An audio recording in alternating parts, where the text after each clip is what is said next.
Сайн байцгаана уу хүүхдүүд ээ. Та бүхэндээ энэ өдрийн мэндийг хүргэе. Синхрон 7 дахь хичээл эхэлж байна. Энэ удаагийн хичээлийн сэдэв бол угсруулах холбоо, үүнийг илрүүлэх арга хэрэглүүр. Тэгэхээр энэ удаагийн хичээлээр бид угсруулах холбоо гэж юу юм? Энэ угсруулах холбоог илрүүлдэг арга хэрэглүүр ямар хэрэглүүрүүд байдгийг, мөн угсруулах холбоодоо хэлний нэгж тус бүр дээр яаж илэрдэх юм бэ гэдгийг задлан шинжлэх болно. Угсруулах холбоо гэдэг бол ерөнхийдөө монгол хэлний өгүүлбэрүүдийн холбооны голлох хэм маяг мөн. Тэгэхээр утгын хувьд, үүргийн хувьд хэлцүүн хэлбэрээрээ өөр үгсийг шууд холбоонд оруулаад хэлцүүн ямар нэгэн тодорхой арга хэрэглүүрээр холбоод харьцааны утга илтгэхийг бол угсруулах холбоо гэж байгаа. Тэгэхээр угсруулах холбоог бүрдүүлж байгаа үг өгүүлбэрийн хувьд нэг нь нөгөөгөө голлон захирдаг, нэг нь дагалдан захирагддаг дагуул үг, цөм үг гэсэн бүтцтэй байдаг. Тэгэхээр угсруулах холбооны үндсэн шинж бол цөм үг нь дагуул үгээ захирна гэсэн үг. Өөрөөр хэлбэл нэг нь нөгөөгөө захирах ийм хэв шинжийг бол угсруулах холбооны үндсэн шинж гэж ойлгож болно. Тэгэхээр угсруулах холбоо нь бол найрах хамжих гэсэн хоёр үндсэн аргатай байдаг. Найрах аргыг яаж илрүүлэх вэ гэхээр нөхцлөөр холбогдож байвал, холбох үгээр холбогдож байвал найрах арга гэнэ. Үндсээр холбогдож байвал хамжих арга гэж тодорхойлж болно. Угсруулан найрах аргыг цааш нь дэлгэрүүлье. Тэгэхээр нэг үгийг нөгөөд нь захируулахдаа хэлцүүн харьцааны утга илтгэхдээ дагуул үгийг нь нэрийн нөхцлөөр, үүлийн холбох нөхцлөөр угсруулан холбох үгээр хэлбэржүүлээд цөм үгэнд нь холбож байвал үүнийг найрах арга гэж хэлнэ.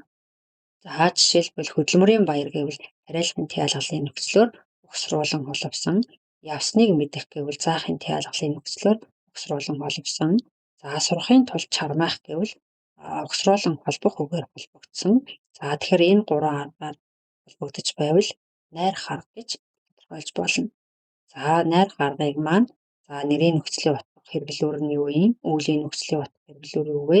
Холбох үгийн утга хэрэглүүр юу вэ гэдгийг хүүхдүүд та бүхэн үгснэгтээс гараад тэмдэглээд аваарай.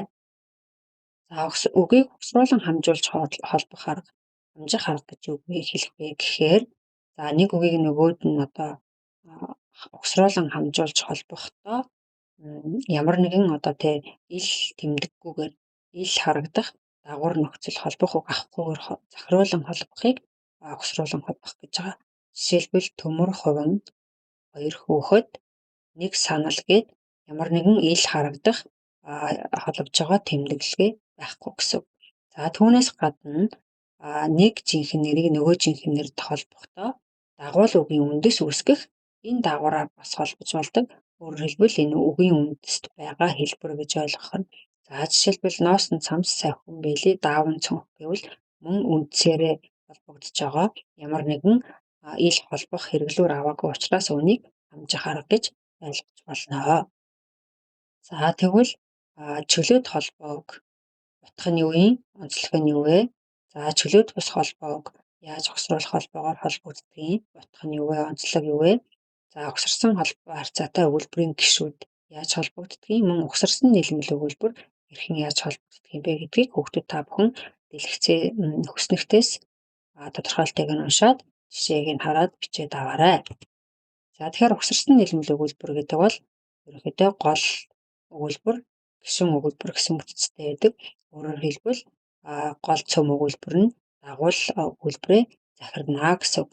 Жишээлбэл мань нэр мэдэрч үлээ гэдэг бол гол өгүүлбэр.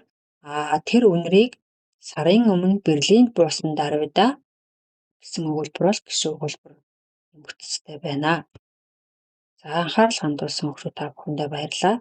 Синхрон хичээлээ үз тэмдэглээд хичээлийн дараах үнэлгээгээ өгөөрэй.